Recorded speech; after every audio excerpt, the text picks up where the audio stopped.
불면증을 호소하여서 치료를 받으시는 분들이 굉장히 많습니다. 그런데 과연 한의원에서는 어떤 치료를 받을 수 있고 어떤 효과를 볼 수 있는지에 대해서 설명을 좀 드릴 건데요. 일단 한의원에 내원하셨을 때 치료받을 수 있는 첫 번째는 한약 복용이 있습니다. 뭐 증상에 따라서, 기간에 따라서, 원인에 따라서 좀 다양한 처방을 받아볼 수 있는데요. 일단 대표적으로는 크게 보면 뭐 심신은 몸과 마음의 안정을 좀 취해주고요. 이분 같은 경우는 소화도 좀 잘 안 된다고 하셨기 때문에 소화기가 좀 약해지고 그렇다 보면 기력이 약해지면서 또한 이 원인을 가지고 잠이 안 오는 불면에 도달하는 상황이 될 수 있기 때문에 이런 부분, 약한 부분을 좀 보강해주면서 잠을 잘 잘 수 있게 해주는 한약을 복용하실 수 있습니다. 그리고 몸과 마음의 안정을 취해주는 한약재 중에는 용안육과 산조인 등의 약재들이 될 수 있겠는데요. 네, 하지만 이런 약재들을 무분별하게 복용할 경우에는 내 몸에 꼭 맞지 않을 수가 있기 때문에 한의원에 내원하는 것이 좋습니다. 그리고 한약 복용과 더불어서 침 치료 방법이 있는데요. 저는 한약 복용과 함께 침 치료를 같이 병행할 것을 추천드립니다. 침 치료 같은 경우에는 우리 몸의 혈류를 개선해 줄 뿐만 아니라 아까 환자분처럼 열이 위로 오르는 등의 증상들을 시원하게 좀 내려줄 수 있고 해소시켜줄 수 있는 혈자리들이 많습니다. 특히 머리 부분에 백회, 손 그리고 발 쪽에 심맥 조해 등의 혈자리가 있는데요. 이런 혈자리의 침치료도 함께 병행한다면 그 치료 기간을 단축시킬 수 있습니다. 또한 단순하게 내가 그냥 잠이 안 온다는 증상을 제외하고도 내 목 또는 경추 또는 어깨 부분의 근육 긴장이 심한 경우에 또는 틀어져서 근육이 밸런스가 안 맞는 경우에도 불면증이 나타날 수 있고 불면증을 갖고 계신 분들 중에도 이 밸런스가 무너진 분들이 계십니다. 이런 무너진 밸런스를 바로잡아주는 추나 치료도 같이 진행하고 있고요. 이런 추나 치료를 통해서 무너진 밸런스도 함께 회복을 한다면 그 치료 기간, 치료 효과가 훨씬 좋아질 것이라고 생각합니다. 네, 심신의 안정과 순환의 개선 그리고 긴장된 근육을 풀어줄 수 있는 한방 치료 방법 고려해 보시면 좋을 것 같은데요. 그렇다면 원장님, 이러한 치료를 꾸준하게 받으면 정말 증상 개선의 속도를 확 느낄 수 있을지, 물론 뭐 사람마다는 좀 기간이 다르겠지만 그쵸. 어느 정도 치료 기간을 잡아보면 좋을까요? 네, 제 마음에는 네. 한두 번 만에, 일주일 만에 또는 한 달 만에 이렇게 회복을 시켜드리고는 싶은데 네. 사실 그거는 저의 욕심일 수도 있는 부분이고요. 현실적으로 좀 접근하는 것이 중요하다고 생각합니다. 일단은 내가 잠을 못 잔 게 며칠 또는 몇 주밖에 되지 않았다라고 되지 않았다라고 해당하시는 분들 같은 경우에는 보통 저는 한두 달 정도의 치료를 좀 권해드리고 있는 편이고요. 그리고 이런 분들은 보통 한두 달의 치료로 어느 정도 호전을 보이긴 합니다. 물론 제가 말씀드린 한약 치료와 침 치료 이런 병행 치료를 통해서 좀 좋아지는 경우가 많고요. 그리고 생활 습관 교정까지 같이 따라와 주시면 좀 도움이 많이 됩니다. 그리고 좀 만성화된 불면증의 경우는 치료 기간이 좀 상당히 길 수 있습니다. 이런 분들은 좀 소위 말해서 좀 지치기 쉽긴 하지만 보통 몇 주 이상, 몇 달에서 몇 년 동안 나는 잠을 제대로 자지 못했어요. 이번 달에는 내가 잠을 제대로 잔 적이 2번밖에 되지 못했어요. 하시는 분들도 꾸준히 내원하셔서 치료받으신다면 치료 효과를 볼 수 있는데요. 이렇게 좀 오래되신 분들은 저는 3에서 6개월 또는 그 이상의 치료 기간을 좀 권해드립니다. 네, 이렇게 불면증이 아니라도 그런데 잠을 자려고 할 때 잠이 안 오는 경우 누구나 가지고 있잖아요. 그렇죠. 불면증이 가지고 있으시 않으신 분들이라도 일반인 분들도 다음날 일정이 있으면 빨리 잠이 들어야 되는데 갑자기 또 자려고 그러면 잠이 안 오고. 괴로워요, 그러면. 그렇죠. 그럴 네. 때 또 잠을 자야 되는데 잠이 안 오니까 냉장고에 있는 맥주 하나 찾게 되는 경우도 있고. 저는 그냥 그렇죠? 아예 잠을 포기해요. 잠을 포기하는 네, 거예요. 포기하고 억지로 자려 하면 더 괴로워서 있다 보면 날이 밝는 걸 보고 좀 잠깐 잠들면 뒷날 또 생활에 지장이 되고 그쵸. 악순환이 정말 좀 반복되는 것 같아요. 맞아요. 네. 많은 분들이 고생을 하시는데 최성 원장님, 잠이 안 올 경우에는 어떻게 대처를 하는 게 가장 옳은 방법일까요? 네, 조금 전에 왕성호 아나운서님께서 말씀해 주셨듯이 잠이 안 올 때 맥주 한 캔, 두 캔, 안 좋은 그쵸. 거죠. 네, 술을 마시다 보면 오히려 잠을 방해하는 원인이 됩니다. 그렇죠. 네, 내가 맥주 한 캔, 두 캔 정도 마셨을 때는 이상하게 잠이 조금 들 것도 같아요. 그런 기분이 들죠. 네, 하지만 실제적으로 이 알코올이 분해되면서 오히려 좀 그 선잠을 잔다고 할까요? 잠을 푹 자지 못하게 되는 원인이 될 수 있기 때문에 아무리 내가 좀 그 무더운 여름 잠이 잘 안 온다고 해도 맥주를 드시는 거나 이렇게 음주를 하시는 것은 조금 멀리 하시는 것이 좋고요. 빅나리 아나운서님께서 말씀하셨듯이 그냥 잠이 만약에 안 온다면 포기하는 것도 방법입니다. 괜찮나요? 네, 제가 이 부분에 있어서의 약간의 팁을 좀 설명을 해드리도록 할 건데요. 요즘에 나의 몸, 나의 분신처럼 갖고 다니는 것들이 있죠. 바로 스마트폰 또는 뭐 이런 탭들입니다. 누워 있어서 우리 스마트폰을 좀 보게 되면 어두운 환경에서 우리 눈으로는 이 밝은 계속 바뀌어가는 이런 자극들에 그 반응을 하는데요. 우리 뇌는 좀 쉬어야 되고 눈도 좀 쉬어야 되는 상황에서 이런 스마트폰을 장시간 사용하는 경우에는 불면증에서 벗어나올 수 없습니다. 그리고 두 번째로 조금 전에 말씀드렸듯이 잠자리에 들어서 장시간 잠을 못 주무시는 경우에는 오히려 그냥 잠자리에서 일어나는 것이 좋습니다. 왜냐하면 이 잠을 잔다는 것, 그리고 잠을 자는 방 또는 침대나 이 자는 위치, 이런 부분에 있어서 내가 스트레스를 받을 수도 있고요. 이게 반복이 되면 이 방이 내가 잠을 자는 곳이 아닌 내가 누워 있을 때 스트레스를 오히려 많이 받는 곳이라고 인식이 될 수 있기 때문에 오히려 잠이 안 온다면 그냥 포기하고 일어나서 생활하시는 것이 차라리 좋고요.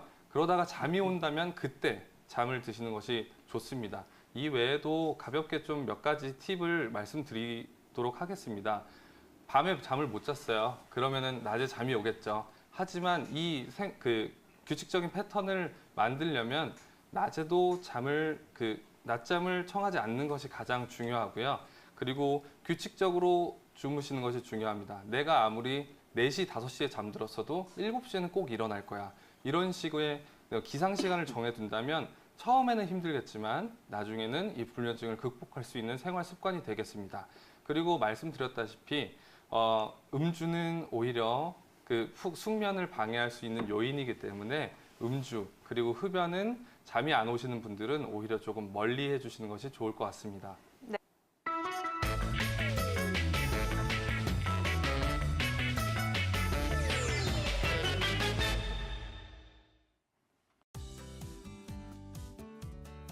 네, 여러분들께 언제나 건강한 소식을 전하고 싶은 건강한 의사 최성근 원장입니다. 무더운 여름밤 잘 보내고 계신가요? 저도 최근 굉장히 좀 힘들기 때문에 복용하고 있는 한약이 있습니다. 매일 또는 한 이틀에 한 번 정도 복용하는 한약인데요. 그것은 바로 공진단입니다. 많은 분들이 이 공진단에 대해서 들어는 보셨지만 정확하게 어떤 약이고 어떨 때 쓰이는지는 잘 모르시는 분들이 많습니다. 그래서 어떻게 복용을 해야 되고 어떤 부분에서 효능 효과를 가지는지 이런 부분에 대해서 소개를 해드리려고 합니다. 네, 공진단은 일단 사향, 녹용, 당귀, 산수유 등의 이 4가지 약재를 분말로 하여 환으로 조제한 한약인데요. 일단 공진단 문헌회 속에서 찾아보도록 하겠습니다.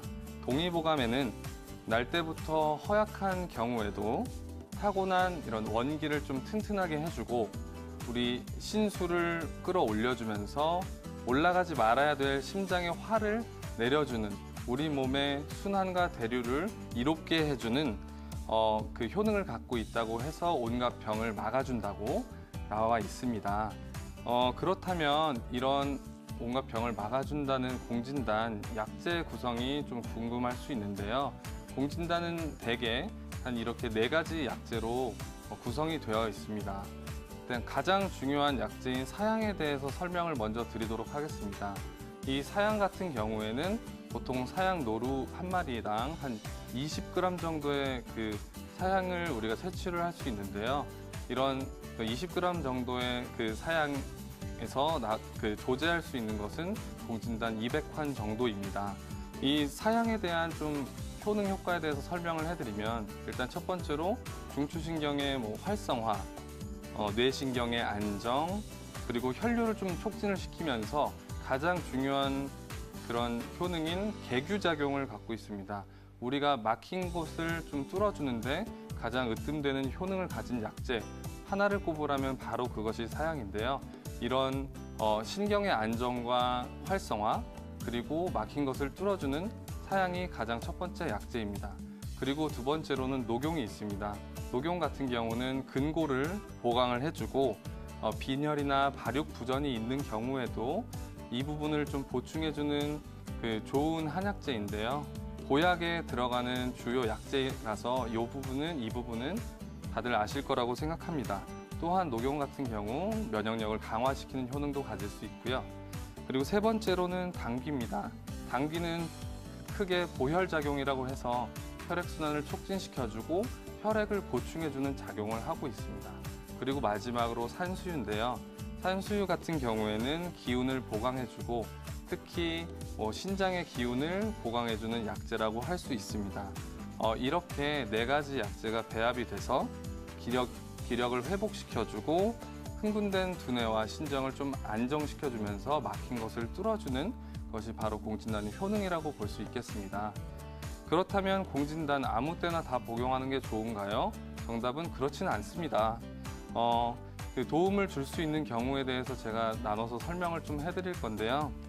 일단 첫 번째로 남성분들에 대해서 설명을 해드리면 요즘에 힘드시죠? 과로, 스트레스, 나를 따라오는 것들입니다. 과로와 스트레스에서 벗어나고 싶지만 벗어날 수는 없습니다. 이럴 때 체력이 약화가 되고 피로가 만성화가 된 것 같다. 자도 피곤하다. 많이 힘들다. 이런 분들이 복용하시면 도움을 좀 많이 받을 수도 있고요. 그리고 여성분들 같은 경우에는 갱년기 그리고 여성분들 같은 경우에는 한 달에 한 번씩 월경도 하고 좀 스트레스나 이런 부분에 대해서 민감하게 반응을 하시는 분들이 있기 때문에 이런 분들이 좀 복용하신다면 도움을 줄 수 있습니다. 그리고 체력 저하와 스트레스 이 두 가지가 가장 극심한 그 분들이 있는데요. 바로 수험생 분들입니다. 수험생 분들은 머리도 좀 많이 써서 뇌신경이 좀 많이 흥분되어 있고 몸 자체도 체력적으로 많이 떨어져 있기 때문에 이런 분들 많이 힘드실 때 복용하시면 도움을 많이 받을 수 있고요. 그리고 어린 아이들도 복용할 수 있습니다. 좀 선천적으로 타고난 것이 좀 부족하거나 성장 발육이 좀 더딘 친구들은 이런 공진단을 복용하는 것을 좀 추천을 드리고요. 이렇게 좀 종합을 해보면 병의 좀 회복 또는 몸이 많이 지쳤을 때 그리고 내 몸이 내 건강을 그 병에 있어서 예방을 하고 싶을 때 복용을 할 수 있는 한약이라고 보시면 될 것 같습니다. 그러면 이런 다양한 좋은 효능을 가진 공진단 그냥 막 복용하면 될까요? 정답은 아닙니다. 공진단의 복용 시 좀 주의사항에 대해서 설명해드리고 싶은데요. 공진단과 유사한 이름으로 유사한 효능이 있다고 광고하는 건강기능식품이 시중에 굉장히 많이 유통되고 있습니다. 하지만 건강기능식품으로는 제가 말씀드린 사향 등의 약재는 포함될 수 없습니다. 그렇기 때문에 공진단의 효과를 기대하기는 어렵다고 볼 수 있겠습니다. 또한 원방 공진단의 경우는 사양 한 환당 사양 함량이 100mg이 원방 공진단인데요.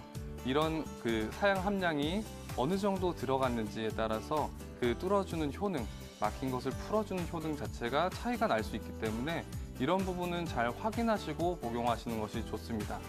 이런 경우에는 한의원에 내원하셔서 복용하시는 것이 좋고요. 반드시 한의사의 처방 그리고 한의사의 조제를 받은 공진단을 복용하시는 것이 좋습니다. 여기까지 제가 공진단에 대해서 설명을 좀 해드렸는데요. 많이 도움이 되셨으면 좋겠습니다. 지금까지 건강한 의사 최성근 원장이었습니다.